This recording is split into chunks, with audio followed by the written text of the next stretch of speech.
Chapter 14, Chase Ambrose. My dad recently bought himself a souped-up Mustang with 400 horsepower, huge tires, and just enough of a defect in the muffler that it roars like a bulldozer.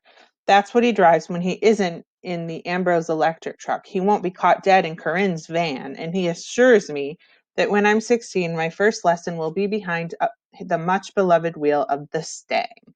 I hope not, I tell him, because I won't be able to make out a single word over the engine noise. He laughs appreciatively. You won't be able to hear a police siren either, but you'll be able to outrun one. We pull up in front of my house and he kills the engine so we can hear each other scream. Thanks for dinner, Dad. Corinne's a great cook. The best. Helene's really fun too. I guess we're turning into pretty good friends. He grimaces. Because you played princesses with her. Yeah, well, we were going to have an ultimate fighting match, but we couldn't find an octagon. Dad doesn't crack a smile. I guess you never struck me as the kind of kid who'd care whether or not he's pretty good friends with a 4-year-old. I shrug.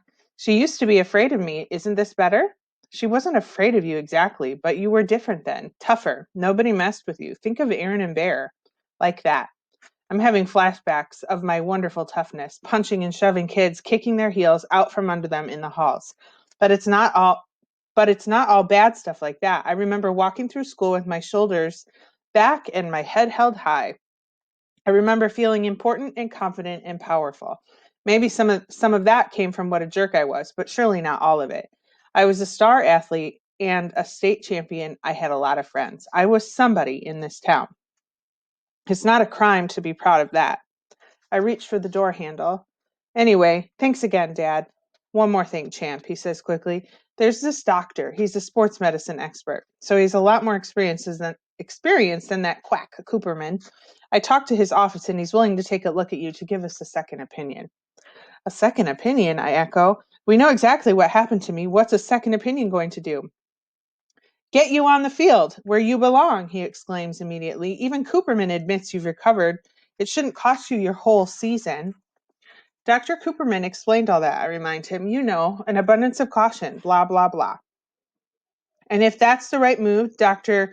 Nugent will tell you the same thing. But if it's not, you're throwing away your 8th grade year. Maybe another state championship. Nobody's ever won 2 in a row, not even me. His face is flushed with passion. There's no doubt in my mind that he's 100% sincere. Even more amazing, he's talking about me surpassing what he accomplished on the Hurricanes. Obviously, there's a lot I can't remember, but for him to suggest I might go beyond him, that might be the second best after me. That he might be the second best after me, that's huge. How could I not see this Nugent guy? He's a specialist, which means he knows more than sports injuries than anybody, including Dr. Cooperman. If he gives me the okay to play, then nobody can stop me. I'll tell Mom, I promise. Oh, no, he explodes when I gawk at him. He adds, we don't want to worry her. She's got enough on her mind. I'll take you to the doctor, and when we get the all clear, then we'll find a way to bring it up to your mother. I don't want to get my hopes up too high. You mean if we get the all clear, I amend. Whatever, but I've got a good feeling about this, Champ. You'll have your old life back before you know it. My old life. I allow my mind to sift through the idea. I'm excited to play football, but what I really crave is the chance to be me again, to make up with my best friends and mend fences with the team. Those feelings of self-assuredness and pride won't just come from memories anymore. It could all happen very soon. Bear snatches the pass out of the air, hugs the ball, close to his body, and executes a lightning spin move around a lady pushing a baby carriage on the sidewalk. Watch it, she barks as the startled baby begins to scream. Sorry, I shout over my shoulder as we continue along Portland Street, tossing the ball back and forth between the three of us. I'm not back on the team yet, but no one said I couldn't play a friendly game of catch as we made our way to community service. The friendly part is just for us. It doesn't include our fellow pedestrians who run for their lives when they see us coming. Hey, cut it out. Watch where you're going. That's my head you almost took off. A 10-year-old kid lets loose a string of obscenities when we knock him off his bike. You kiss your mother with that mouth? Aaron crows gleefully. Laughing, I haul the kid with his bike upright and turn back just in time to see the ball screaming at my face. At the last second, I reach up and pick it out of the air. Not bad, I think to myself. Maybe I really am the star everyone says I used to be. Aaron and Bear are all power and no finesse. Aaron's even kind of a butterfingers. He's constantly running into the road after the bouncing ball, amid squealing breaks and honks of outrage, but I seem to have some real skills and what Dad would call good hands. Great catch, Ambrose, Aaron bellows. Now you see how much the Hurricanes need you. I grin, but I don't tell them about the appointment Dad's going to set up with Dr. Nugent. I don't want them celebrating something that might not happen if the new doctor doesn't clear me to play. But he's going to. I can feel it. When we get to the Portland Street residence, I spy Shoshana just stepping in the front door. Luckily, Aaron's looking the other way, and I throw Bear a bullet pass to make sure he doesn't see her. It wouldn't be easy to explain to those guys that she and I are working together. I don't have a timesheet to sign in, so when they head to the office, I make a beeline for Mr. Solway's room. I have to catch up with him at some point, but the way they goof off and eat cookies, I've got plenty of time. I don't feel great about running behind their backs, but it's easier this way. Why stir things up if I don't have to? So, the colonel is lecturing us on conserving resources, and right behind him on the landing strip, the PFCs are unloading the 6 coolers of pastrami sandwiches we had flown in from San Francisco. And we're praying he doesn't turn around because we sent 2 pilots over 12,000 miles, including a stop at the Midway Islands, to get us lunch. We're breaking our arms and patting ourselves on the back that we got away with it when the colonel sniffs the air and says, "Call me crazy, but I could swear I smell pastrami." I cling harder to the flip cam so my laughter won't make the picture jump. I can see that Shoshana, the interviewer, is actually biting the side of her mouth to keep from cracking up. You don't want to do anything to interrupt Mr. Solway. Once he gets started, the stories tumble out one after the other. It's our 3rd day at Portland Street, working with the old soldier, and our best yet. Shoshana never planned on spending more than a couple of hours here, but neither of us counted on Mr. Solway having so much to say. Most of the time, he's all sarcasm, so it's hard to have a normal conversation with him. The big difference is Shoshana, who's a natural interviewer. She's so genuinely interested that she brings out the best in Mr. Solway. Some of the stories are sad, like losing friends in battle or having to rescue children orphaned by the war. Some are uplifting, the work of medics and nurses, and the incredible heroism of ordinary soldiers. But amazingly, in the middle of all that suffering and violence, a lot of funny stuff happened too. Like the pastrami incident, or the time General MacArthur's laundry was sent to their post by mistake, and they used all his silk boxer shorts as party hats on New Year's Eve. I get the impression that Mr. Solway was the Army's version of a class clown, which doesn't really match the cranky old geezer he is now. Or maybe it does. I think of his mistrust of authority figures like doctors and administrators. He saw almost as many of those during the war as he does today in assisted living. After he took out that tank, he spent 5 weeks in the hospital. He was nearly court-martialed for running an illegal gambling operation. He filled empty IV bags with helium and took bets on balloon races. While he's telling it to Shoshana, he's roaring with laughter. His face is pink from the joy of the memory. I had $50 in the hot water bottle. That was a lot of money in those days. And this is crazy. And this crazy Texan threw a hypodermic needle like a dart and brought me down 3 feet shy of the finish line. I've never been so mad at anybody in my life, but I paid up. At least I was going to until the MPs raided the game, party poopers. Engrossed in the story, I nearly missed the twin gasps from the hall. I glance over my shoulder and spy Aaron and Bear standing in the doorway, staring in bewilderment.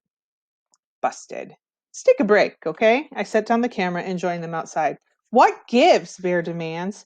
First, you come with us to community service, and then when you don't even have to, that's bad enough. But now you're making a movie about the place?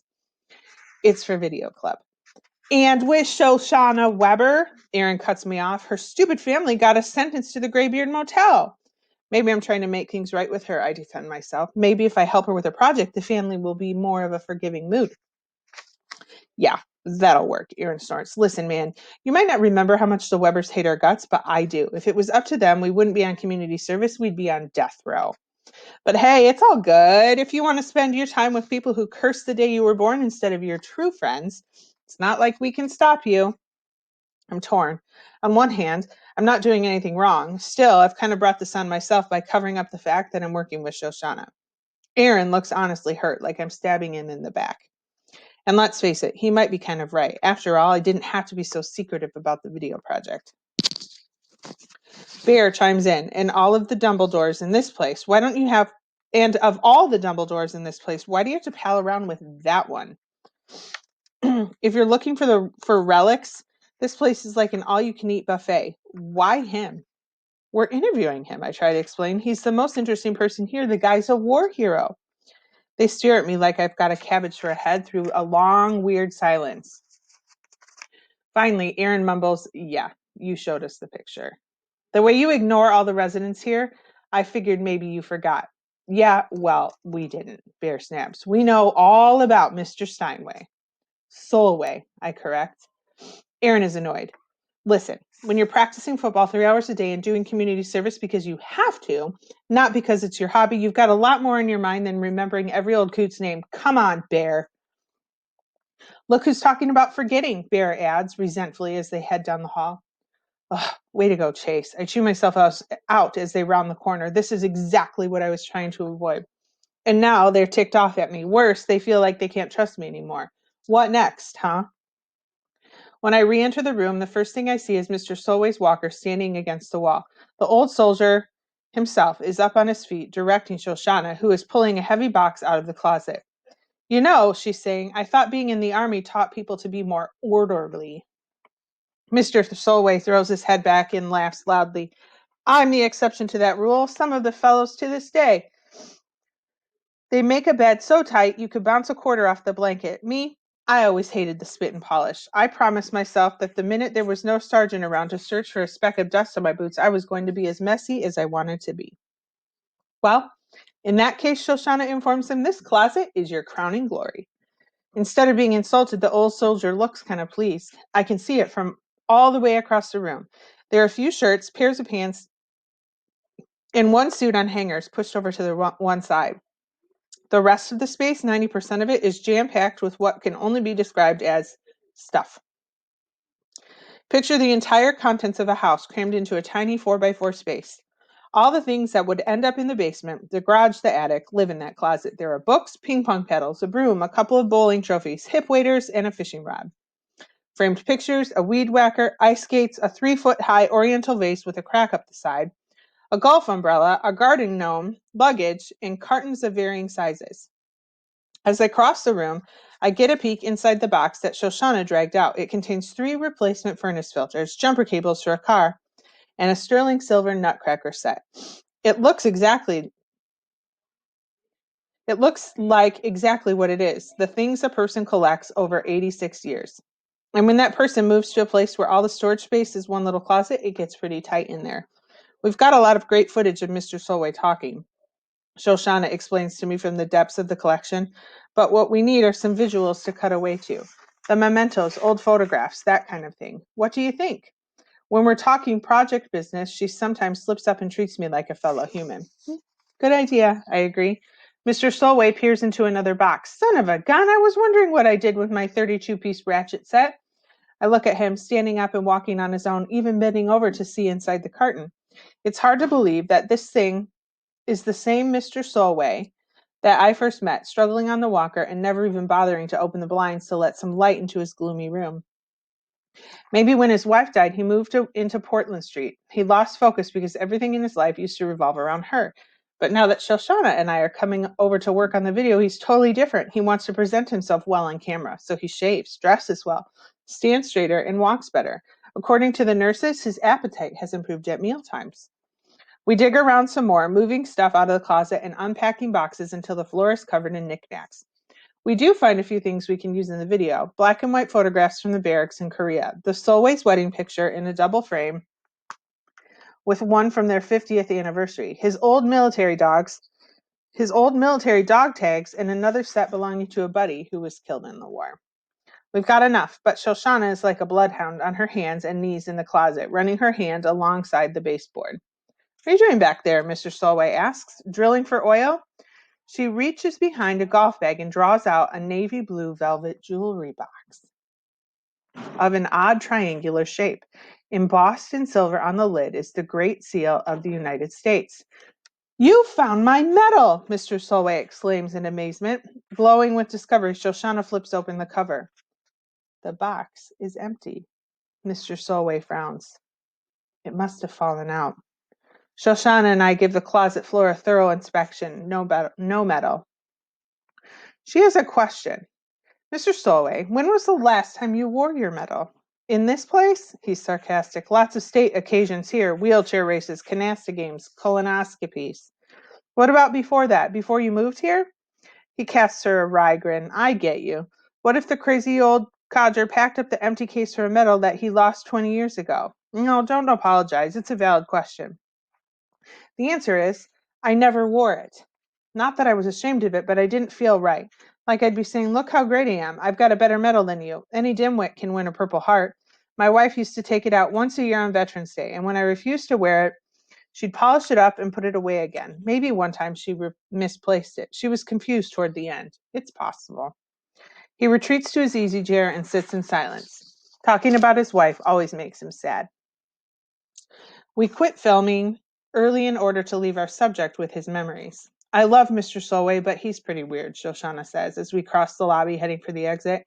He won his country's highest honor and basically ignored it. People were different back then, I offer. Excuse me.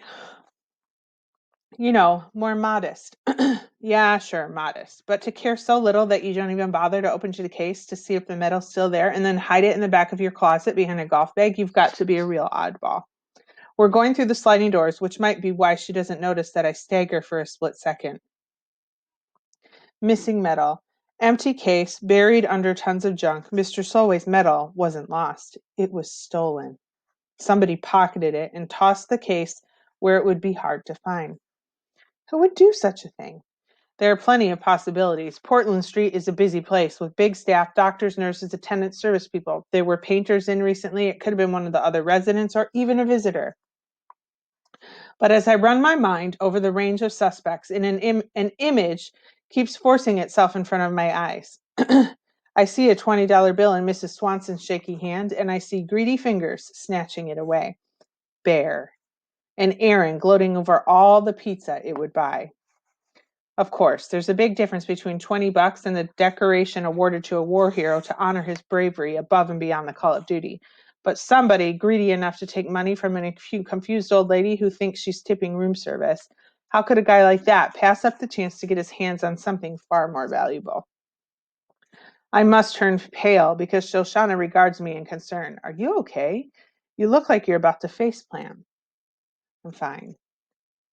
I'm so not fine, but I keep my mouth shut. What kind of friend am I that I instantly suspect Aaron and Bear of stealing Mr. Solway's medal? What kind of friends are they that it's so easy for me to believe they did it? Two hard questions followed by a third. What should I do now?